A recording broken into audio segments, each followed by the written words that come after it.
हे तुम्हाला बघू शकता की ह्या डोंगर करून इथं शेती केलेली आहे. पण हा डोंगर आता सोन्याचा झालेला आहे. निश्चितच. अॅव्होकॅडो हे एक शेतकऱ्यांसाठी एक सोन्याचं फळ आहे की आज मार्केटमध्ये जर आपण मेट्रो सिटीचा विचार केला तर आज एक फ्रूट 100 ते 150 रुपये प्रमाणे विकल्या जातो.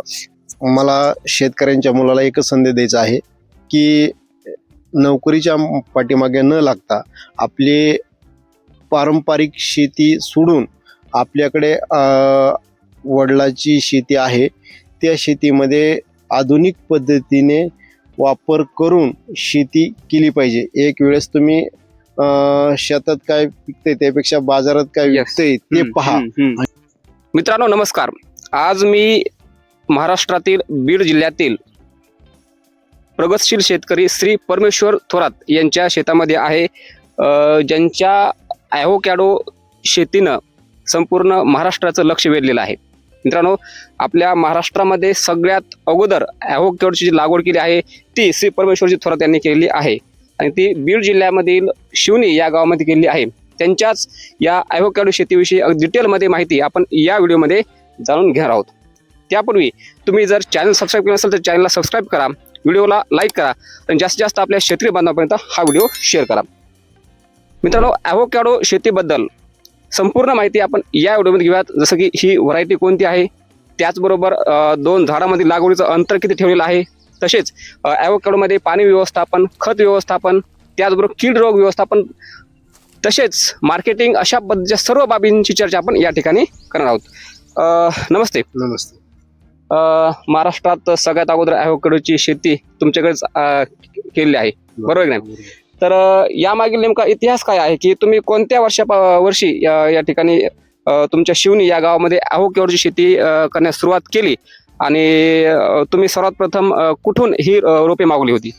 मी सुरुवातीला मला यूट्यूबच्या माध्यमातून अॅव्होकॅडोची माहिती मिळाली होती आणि मी सर्च करत असताना प्रगतशील देशाची माहिती पाहत होतो की प्रगतशील देश शेती कशी करतात ते पाहून आपल्याला महाराष्ट्रामध्ये आणि बीड जिल्ह्यामध्ये शेती करायची होती. मग शेती पाहता पाहता मला इस्रायलचा व्हिडिओ पाहिला आणि इस्रायलच्या व्हिडिओमध्ये मला अॅव्होकॅडोची माहिती मिळाली आणि अॅव्होकॅडो त्यावेळेस माझ्यासाठी एक नवीन होता 2017-18 मध्ये.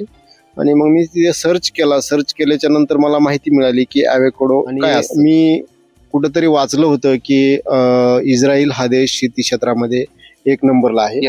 तर मग ते मी पाहिल्याच्या नंतर खरोखरच मला इस्रायल देशाबद्दल माहिती मिळाली आणि त्या ठिकाणी मला अॅव्होकॅडोची माहिती मिळाली त्या साईडला. आणि मग ती पाहिल्याच्या नंतर मी थोडं त्या डीपमध्ये गेलो आणि ती पाहिली, सर्च केली, त्याचे बेनिफिट फायदे बघितले, त्याचे काय हेल्दी फॅट बघितले, नंतर मार्केट रेट बघितले आणि मग अॅव्होकॅडोच्या शोधात गेलो. आणि शोधात गेल्याच्या नंतर मला HRI रिसर्च सेंटर बेंगलोर, भारतामध्ये अॅव्होकॅडोचं पहिलं रिसर्च सेंटर बेंगलोर येसरगट्टा या ठिकाणी झालं. आणि मग त्यांच्या मी संपर्कात गेल्याच्या नंतर तिथं अधिकाऱ्यांशी भेटी झाल्या आणि भेटी झाल्याच्या नंतर त्यांनी मला सांगितलं की अॅव्होकॅडो एक तर तिकडे लँग्वेजचा प्रॉब्लेम आहे, भाषा कळत नाही. मग काही मराठवाडा आणि गुलबर्गा हे कर्नाटक आणि ह्याच्या मराठवाड्याच्या बाउंड्री असल्यामुळे तिकडचे काही माझे मित्र होते, मग त्या भाषामध्ये त्यांना ते बोलत होते. मी त्यांना सांगितलं की मला अॅव्होकॅडो लागवड करायचं आहे, त्या संदर्भात मी तुमच्याकडे आलेलो आहे.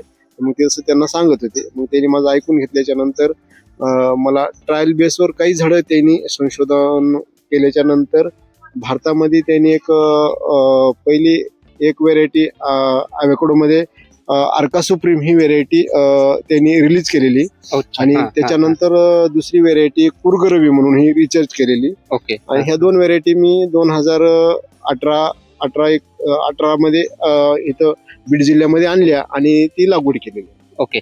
तर मित्रांनो बघा, तुमच्याकडे जर मेहनत करण्याची तयारी असेल तर तुम्हाला कितीही मोठी अडथळा आली, भाषेचा जरी अडथळा आला तरी या ठिकाणी त्यांनी स्वतः सॉल्व्ह केलेला आहे. म्हणजे मेहनत करायची तयारी असेल तर कुठलाही अडथळा आपल्याला थांबवू शकत नाही, हे आपण यांच्याकडून निश्चितच शिकू शकतो. या ठिकाणी ही व्हरायटी आहे, ही कोणती व्हरायटी आहे? ही जी व्हेरायटी आहे ती अर्का सुप्रीम व्हेरायटी आहे. अच्छा. अर्का सुप्रीम ह्याचे वैशिष्ट्य आणि ओळखण्याची अशी आहे की ह्याची जी पानं आहेत ते इतर अॅव्होकॅडोपेक्षा हिरवे आणि गोल आणि लंबुळकी असतात. म्हणून ही अर्का सुप्रीम ही व्हेरायटी आहे. अर्का सुप्रीम सोबतच आपल्या शेतामध्ये तुम्ही कोणकोणत्या बाकी दुसऱ्या व्हरायटीची लागवड केली आहे? ही व्हेरायटी लागवड केली, त्याच्याबरोबर कुर्गरवी ही सुद्धा व्हेरायटी HRI सेंटरचीच आहे. मग ह्या 2 व्हेरायटी लागवड केल्या. 2 व्हेरायटी लागवड केल्याच्या नंतर 2.5 ते 3 वर्षामध्ये फुलधारणा आणि उत्पादनाला सुरुवात झाली. आणि उत्पादनाला सुरुवात झाल्याच्या नंतर मग हे लक्षात आलं की बीड जिल्ह्यामध्ये सतत दुष्काळी जिल्हा म्हणून ओळखला जाणारा जिल्हा आहे. पुन्हा सतत टेम्परेचर वाढतोय असा जिल्हा ओळखला जातो. मग त्याचबरोबर ही व्हेरायटी अर्का सुप्रीम व्हेरायटी ही सुद्धा आपल्या इकडे फुलधारणा आणि उत्पादनाला सुरुवात झाली. आणि त्याच्यानंतर मग मी विचार केला की बाबा इंडियन व्हेरायटी जर आपल्याकडे बीड जिल्ह्यामध्ये येत असेल 42-44 डिग्री तापमानामध्ये, तर इतर जी व्हेरायटी आहेत ॲव्होकॅडो मध्ये ज्या टॉपच्या आहेत, हॅश असन, पिंकल्टन असन किंवा अनेक वेगळ्या व्हेरायटी असेल, त्या व्हेरायटी आपल्याकडे येतात. त्याला पाहण्यासाठी परत मी हॅश व्हेरायटी, पिंकल्टन व्हेरायटी अशा टॉपच्या व्हेरायटी सुद्धा मी लागवड केलेल्या आहेत. सगळ्यात अगोदर तुम्ही अर्का सुप्रीम, कुर्गरवी, नंतर हॅश आणि पिंकल्टन या सुद्धा व्हरायटींची लागवड या ठिकाणी यांनी केली आहे.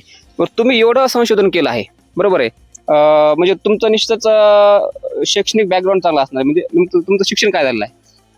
माझं ग्रॅज्युएशन झालेलं आहे आणि 12वी नंतर ॲग्रीची आणि शेतीची आवड असल्यामुळे मी 12वी नंतर ॲग्री डिप्लोमा केलेला आहे. कुठून केला? बीड मधूनच केलेला आहे.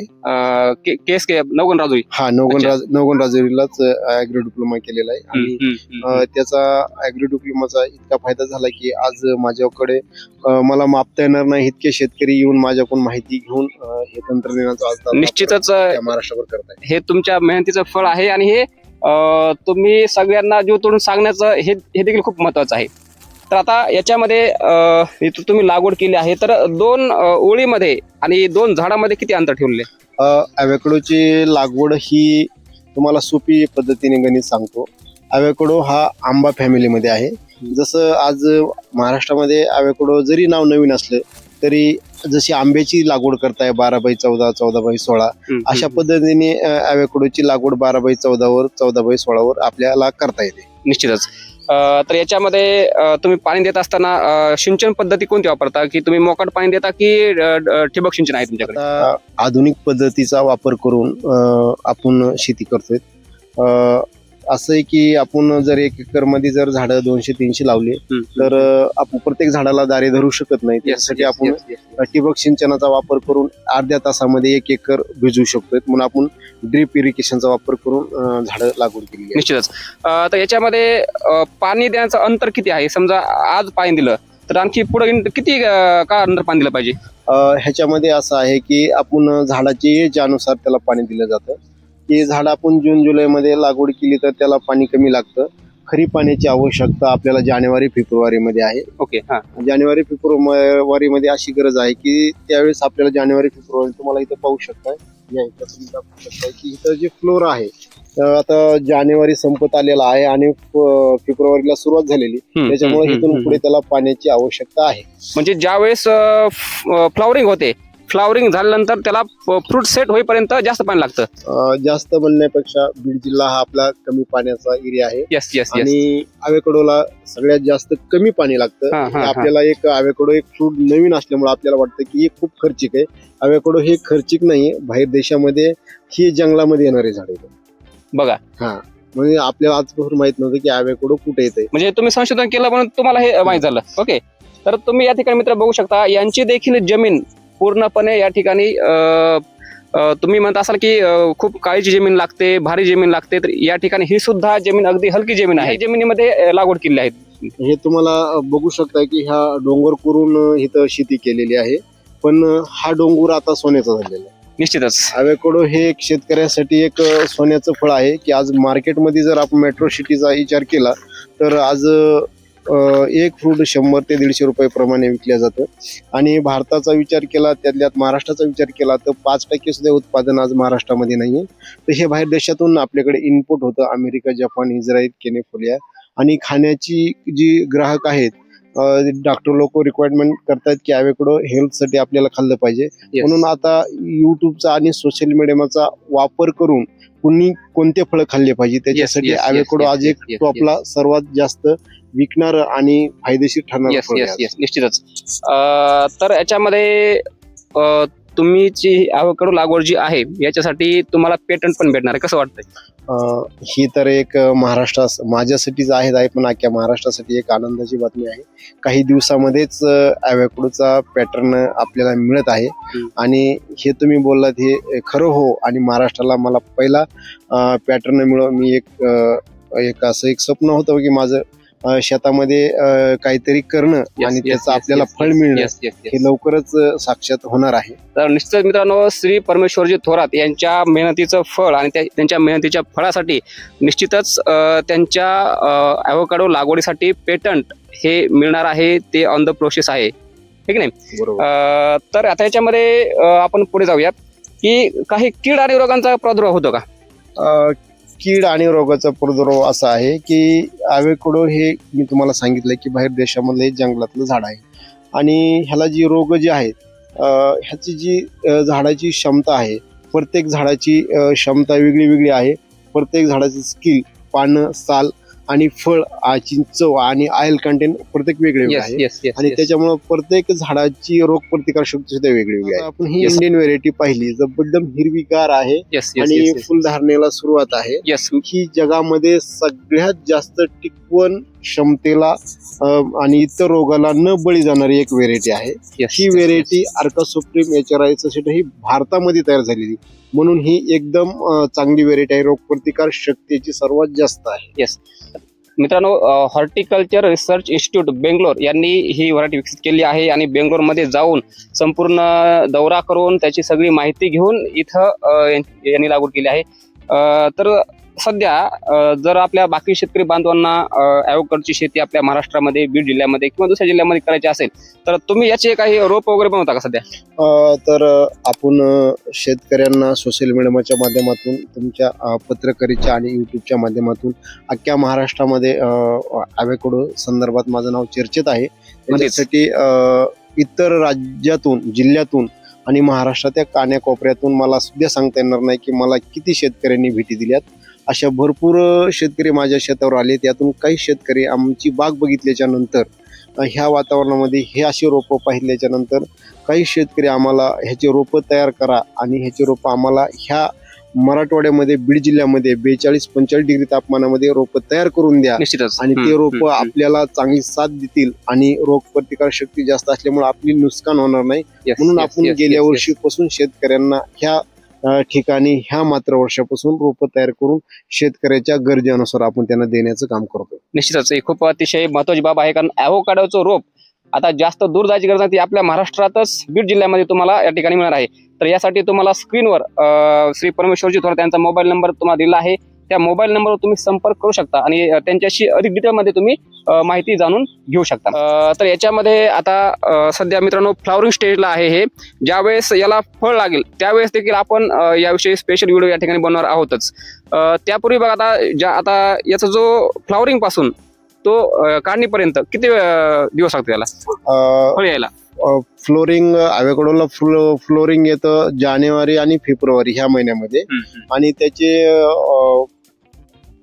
फुलापासून फळाचं रूपांतर होण्यासाठी एक 5 ते 5.5 महिने लागतं आणि फुलं आल्यापासून हार्वेस्टिंगला त्याला आपल्याला 5-5.5 महिन्यामध्ये त्याची प्रूनिंग करू शकतो आपण. म्हणजे साधारणतः तुम्ही आता मे जून मध्ये याची काढणी होणार. ओके. तर याचं मार्केट कसं आहे? तुम्ही याचं विक्री कुठे करता? आपण लोकल मार्केटला विक्री करताय की तुम्ही कुठे एक्सपोर्ट करताय? आता आपण गेल्या वर्षी आपण पुणे या ठिकाणी काही फळं आपण मॉलला दिलेले आहेत आणि त्याच्यानंतर अशी माहिती झाल्याच्या नंतर अनेक सोशल मीडियाच्या माध्यमातून आपण ऑल महाराष्ट्र डिलिव्हरी देत आहोत. अच्छा, ओके. तर आपले हा व्हिडिओ बरेच महाराष्ट्रातील सर्व शेतकरी बघत आहेत. तर आता बाकी शेतकऱ्यांना तुम्हाला काय संदेश देऊ वाटतो? मला शेतकऱ्यांच्या मुलाला एकच संदेश द्यायचा आहे की नोकरीच्या पाठीमागे न लागता आपली पारंपरिक शेती सोडून आपल्याकडे वडिलाची शेती आहे त्या शेतीमध्ये आधुनिक पद्धतीने वापर करून शेती केली पाहिजे. एक वेळेस तुम्ही शेतात काय पिकतंय त्यापेक्षा बाजारात काय Yes. विकतंय ते पहा आणि ते शेतात पिकवा. 100% शेतकऱ्याचे दिवस येणार आहे. आज मेट्रो सिटी मध्ये इंडस्ट्रीज तयार होत आहेत. जमीन ही कमी होत चाललेली आहे आणि शेतकऱ्यांनी शेती टिकून जे आपल्याला उत्पादन चांगलं देतंय त्याच्या संपर्कात या आणि ती शेती करा. 100% तुमचे दिवस येणार आहे. खूप मोलाचा असा संदेश आपण शेतकऱ्यांना दिलेला आहे. तर शेतकरी मित्रांनो, हा व्हिडिओ कसा वाटला तुम्ही हे कमेंट बॉक्समध्ये नक्कीच कळवा, किंवा याच्याबाबत तुमच्या काही अडचणी किंवा शंका असतील ते देखील तुम्ही कमेंट करू शकता. तसेच स्क्रीनवर जो मोबाईल नंबर दिला आहे श्री परमेश्वरजी थोरात यांच्याशी तुम्ही डायरेक्ट संपर्क देखील करू शकता. धन्यवाद.